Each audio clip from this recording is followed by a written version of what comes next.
Hi and welcome everyone. This is Mark, and today we'll be talking about Stellar AfricaGold with Jean-François Lalonde, President and CEO of the company. How are you doing, Jean-François? Doing very well. Thank you, Mark. Well, could you introduce the company? Yes, I can do that. And right away, I should say that the company wouldn't be what it is without the people behind it. So before I tell you what we do, I will let you know that our executive chairman, John Cumming, is a securities lawyer, but he's from Vancouver and is very well acquainted with the mining industry. He's been dealing with some mining companies, both in Canada and also for maybe a longer period in West Africa, including Marix Gold, which was sold to IAMGOLD just a few years back. To shoulder our technical expertise, we have most importantly, Maurice Giroux, who is the geologist, born and raised here in Quebec and has worked in the Val d'Or area in the gold exploration and gold production as well. But it's important to say that he's been in West Africa now since the mid-90s, so almost 30 years by now. Started with SEMAFO in 95, I think, on the Kiniero project in Guinea. And then when SEMAFO, which is a Canadian success, actually moved on to go to Burkina Faso and to other countries in West Africa, Maurice decided to stay and created a few companies of his own, including Stellar AfricaGold. So Stellar has been listed for quite several years now, but there is a new story in Stellar. And I guess that's when I come to play. It's because just before the pandemic, we sold our Guinea operations and decided to start from scratch, buy some new permits. And we sold the company with the help of a young Moroccan national who is also a mining engineer, Yassine Belkabir. Yassine sits on our board and works with us on an occasional basis. But he was instrumental in brokering the deal. And also, not only did he help us find some permits in Ivory Coast that we acquired from Altus Strategies royalty company, but he also found some permits in Morocco. And that was a pleasant surprise in our case. We have a 10% partner because we have an earn-in. And that 10% partner is a state agency. It came very handy when we needed to get some permits, for example, to build the access road to access the gold structures that we identified late last year.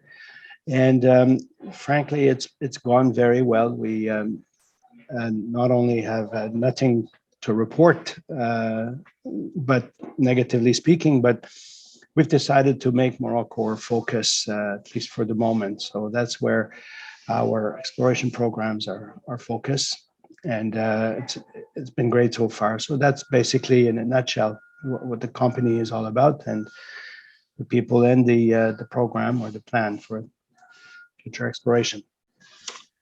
Let's get to know more about your Moroccan project. How did you manage to explore the Tichka Est project?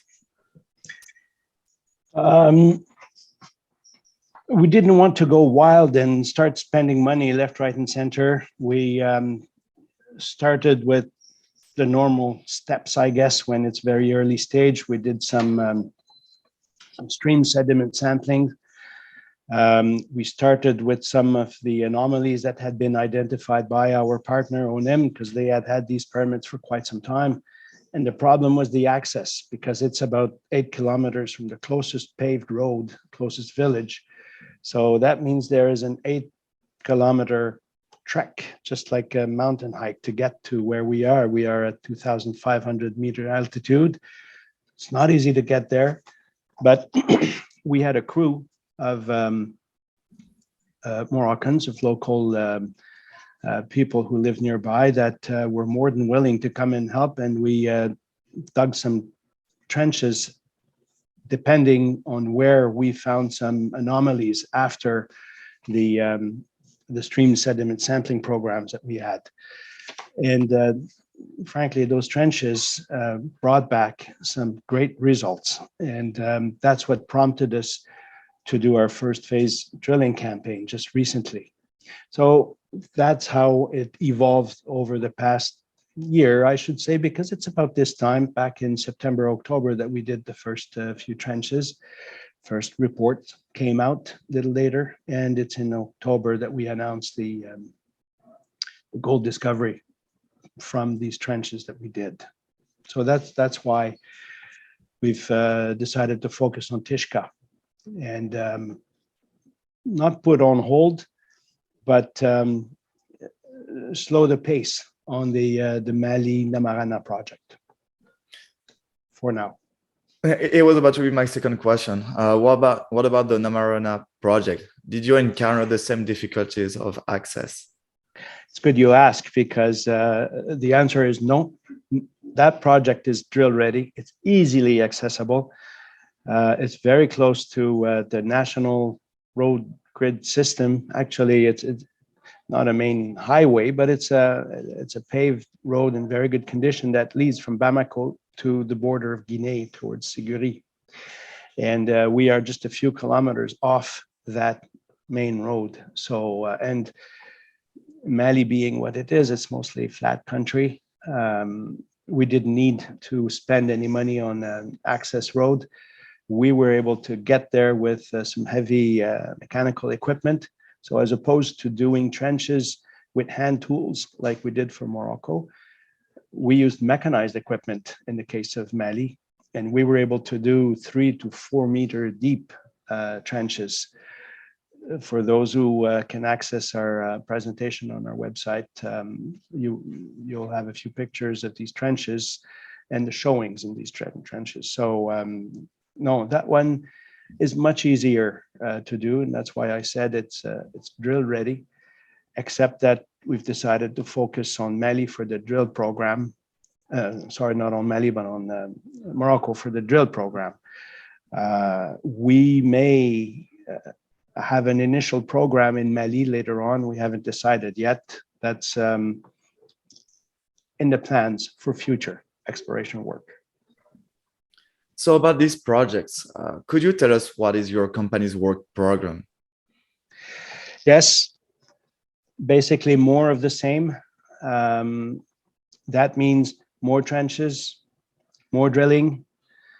In the case of Morocco, probably much more stream sediment samplings, because it's high up in the mountains, and so there are streams, and therefore we can pick up some sediments, which is not the case, of course, for Mali. But it's been very helpful so far, because we've not only identified some gold anomalies, we also identified some other precious metals, silver for sure, and also base metals. So yes, stream sediments is not expensive and easily doable in Morocco. So we'll keep doing some of that for sure.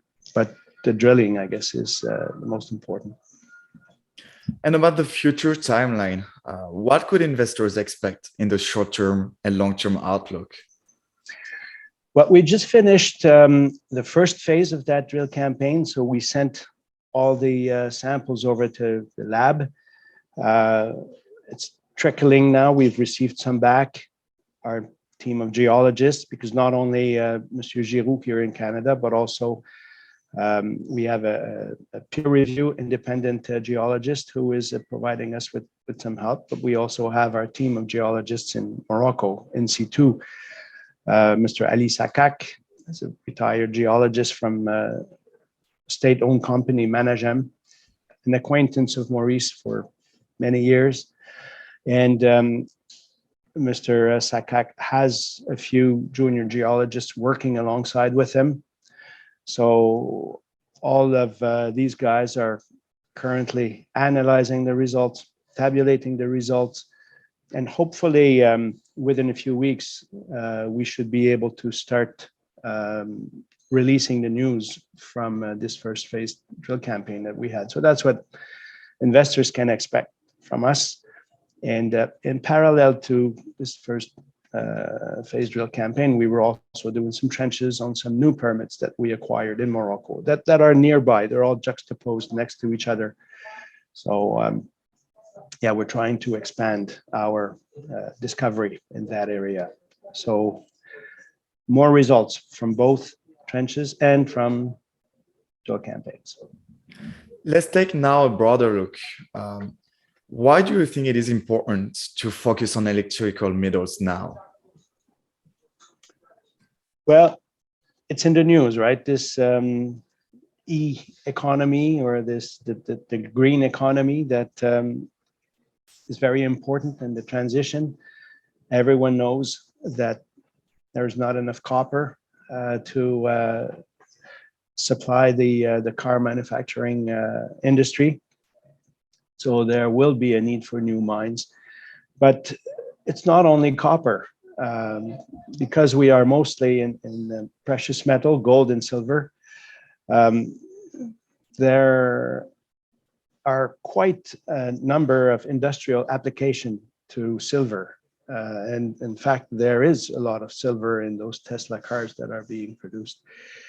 Fewer applications for gold. Of course, it's so much more expensive, but silver definitely. And as I said earlier, we did a multi-element analysis from our stream sediment samplings program.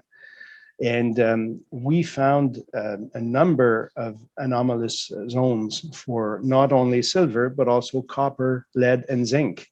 So we know that these base metals are showing on our permits in Morocco.